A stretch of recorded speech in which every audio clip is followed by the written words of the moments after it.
Hi Founder fans, Jason here, and today we'll be interviewing Jane Hampton Cook.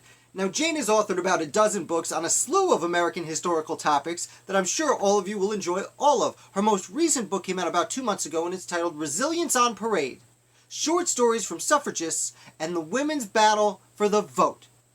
Also, she's written about the Quincy Adamses and the James and Dolly Madison. So I'm going to put two links down below. One to her newest book, Resilience on Parade, and another to her whole catalog on Amazon because she's got so much good stuff out there. I really hope you can take a look. And today I will ask her about many of the First Ladies and how they affected the office of First Lady. So I hope you enjoy. Is there any resemblance between Martha Washington and the First Lady as we see the position nowadays? Well, Martha Washington was the first wife of a president, and she was starting from scratch. And so what she did is that she would host a weekly levee, as they would call it, a party. It was kind of an open house, so people could come and they could talk to the president informally. So a lot of the entertainment that we see today that the First Lady is hosting or organizing really does stretch all the way back to Martha Washington setting that tone and welcoming people, to the president's house. Excellent. Now, as moving on to the second First Lady, Abigail Adams is a little bit famous for her quote, "Remember the ladies." But I understand there was a reaction from the men. Could you dive into a little bit how her saying, "Remember the ladies," made waves throughout the revolution itself? Yes, so Abigail Adams in March of 1776 wrote a letter to her husband John. He was in Philadelphia, she was back at their home in Massachusetts, and she asked him to remember the ladies when making a code for the United States. And she teased him that the women might rebel too, because they were in the middle of the revolution and in the middle of a rebellion. And his response was to tease back. He kind of took it as a playful thing, kind of a banter back and forth. But it really did launch a serious debate that John Adams had about 6 weeks later with a Massachusetts attorney named James Sullivan. And Sullivan was asking, well, who should vote? Right now, only landowners can vote. And at the time, that was about 16% of the population. And so they played it out. Well, okay, if you let non-landowning males vote, then you need to let females vote. And they really played it out. But it was such a mind-blowing concept for John Adams that he came to the point of saying, I think we should make it easier to own land. He really thought that land ownership was important, but he wanted more people to have a piece of the pie. So the idea of the American dream, owning a house, owning land, that really does stem back to this whole concept of voting. And Sullivan was more open to opening up voting in 1776 than Adams was. So it was just an interesting debate that we can look back on and learn a little bit from. And James Sullivan, for those who might not know, it sounds like a random name, but if I'm not mistaken, he would end up being governor of Massachusetts for a while. That's right. So James Sullivan became governor of Massachusetts. And he was also, at the time that he was debating Adams, Sullivan was part of the Massachusetts legislature. They had been dissolved during the lead up to the American Revolution. So they were coming back together and they wanted to do things differently. And, they wanted to have this representative government that was not based on royalty, but truly on representation. So Sullivan was really thinking through a lot of these issues, and voting was one of them. Yeah, so he was not just a random person Adams was talking to. He was clearly a very important American founder.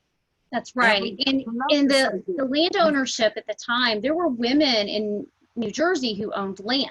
So it was a state by state decision who could own land. And so what's interesting is for 30 years, the women in New Jersey who owned land had voting rights. So it was just a different way of thinking of things.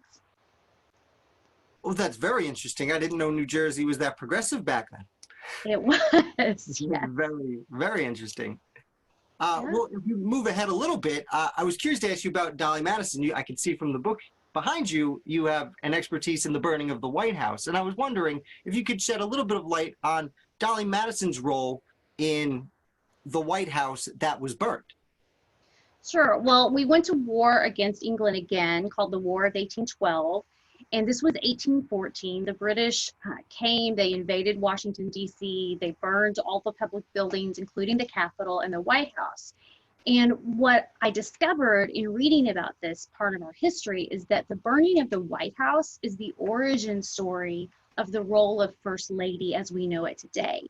Because after the White House was burned, Dolly Madison, about a year later, starts a charity for children. She's the first wife of a president to engage in public service, to do something in a nonprofit kind of way.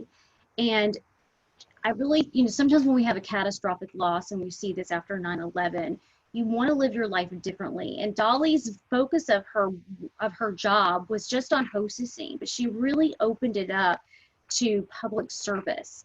And you see first ladies after her doing the same thing. And she was in fact called the first lady because she broadened the role of the president's wife. And so it has to do with that charity. And the cool thing is her charity still exists in Washington, D.C. It still exists. And so that's a really kind of fun aspect of Dolly Madison, that she really did make this lasting contribution. Yeah, because we have 2 centuries of philanthropy, for lack of a better word, Right. from the White House since. Exactly. And what's been, there's no job description for the first lady. It's not in the Constitution, it's not in the law. So different women have done different things. They've had different focuses in philanthropy, and they choose things that fit their personality, fit their expertise, fit their interests. And I think that's what makes it special and unique in that way. It is extremely unique, and as far as America goes, a very special position. But Right. moving on, before I let anyone go, I always have to ask, are there any American founders who you think deserve a little bit more recognition, either in the public at large or in American history circles for nerds like us? So, I've really been struck by, I did some research on the service of African Americans, of Black Americans during the Revolution. And I came across Peter Salem Poor. He went by a couple different variations of that name, and he served for 4 years. And he was at Bunker Hill. He was also, before that, at Lexington and Concord, and he was one of the Minutemen. And he had been a slave, but he was freed so he could become a Minuteman. And then he served for 4 years. And he's the one who they think who killed at Bunker Hill the major on the British side, who they think fired the first shots, ordered his men to fire at Lexington and Concord. And those kinds of stories that we sometimes so often think about slavery, which we should, but despite that, he was able to make a sacrifice and make a contribution. And I think those are some of the stories I think that we need to tell more of and learn more about. And his is certainly one of them. Well, I couldn't agree more. There are several Black patriots, as we traditionally call them, Yeah. who made humongous contributions to the American Revolution. So thank you so much for bringing up Peter Salem, aka Salem Poor. I would never know what to call him, but thank you so much for bringing that up, and thank you for being here. We appreciate you and your kindness for coming and giving us all this great information, mostly about the First Ladies. Thank you so much for having me. I sure hope you enjoyed that video. I had a lot of fun having that discussion. Thank you to Jane Hampton Cook for coming and joining us and providing us this wealth of knowledge. Like I said before, there are 2 links in the description below to her books and what she's been doing, so definitely check out what she's produced for your consumption. Make sure you like and subscribe, because I will have a video with another person in the American Revolutionary industry every single Thursday. So come on back, not to mention all the founders I talk about. So thank you so much, and I'll be back with another founder tomorrow.